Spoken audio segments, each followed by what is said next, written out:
ముకుంద్పూర్ గ్రామంలో సుభాష్ ఇంకా గోపాల్ అనే ఇద్దరు స్నేహితులు ఉండేవారు.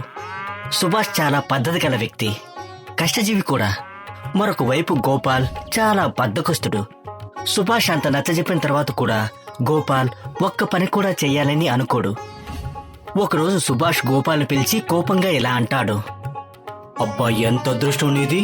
రోజంతా ఇంట్లోనే తిని కూర్చుంటున్నావు, ఏ పని చేయట్లేదు.